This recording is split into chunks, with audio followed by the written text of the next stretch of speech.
Quyida Ravon R-Tort avtomobili haqida to'liq ma'lumot beraman. Ishlab chiqarilishi, texnik xususiyatlari, dizayni, jihozlari, ustunliklari va kamchiliklari.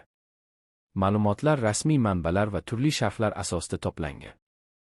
Agar xohlasang, alohida jihatlar, masalan, texnik xizmat, narx, taqsimot bo'yicha ham chuqurroq yozsam bo'ladi.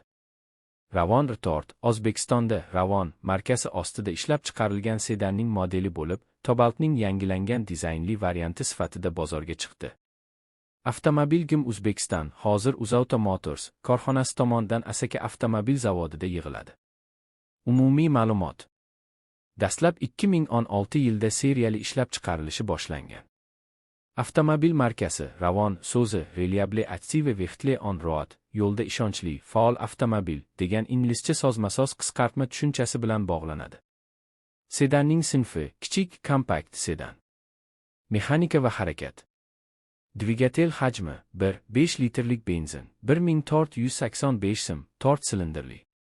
Quvvat taxminan 106 ot kuchi, HP va maksimal tork 130 tortnim.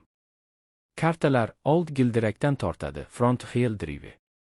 Transmissiya 2 turda taklif qilinadi. Standart 5 pogonali mexanik qutisi va avtomat uzatish qutisi versiyasi ham mavjud. Tezyurarlik jihatdan oqdan 100 km/soatgacha tezlanishi taxminan 11,7 soniya.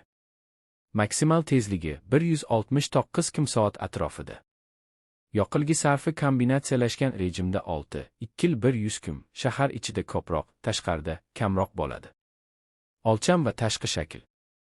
Uzunligi taxminan 4479 m, kengligi 1735 m, balandligi 1514 m. Gildirak oraligi radostoyani 2620 m.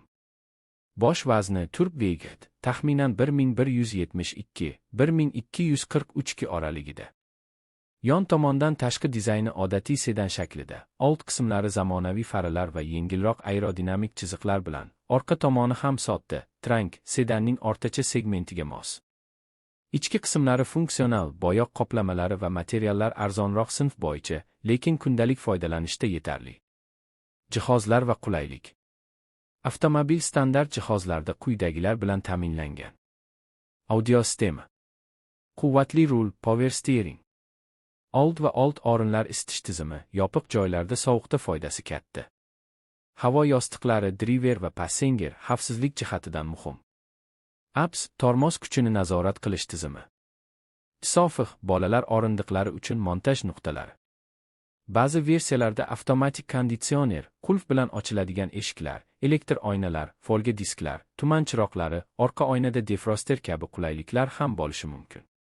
Ishlab chiqaruvchi va tarqalish. GIM Uzbekistan hozir UzAuto Motors tomonidan ishlab chiqariladi. Zavod Asaka shahrida joylashgan. Maqsadi postsovet mamlakatlarda Ravon brendi ostida bozorni mustahkamlash, eksportga ham yo'naltirish. Bozorlar O'zbekiston ichki bozori, shuningdek mustaqil davlatlar hamdo'stligi bozorlariga eksport qilish maqsadi bor. Afzalliklari. Dvigatel va yoqilgi sarfi nisbatan tejamkor, kundalik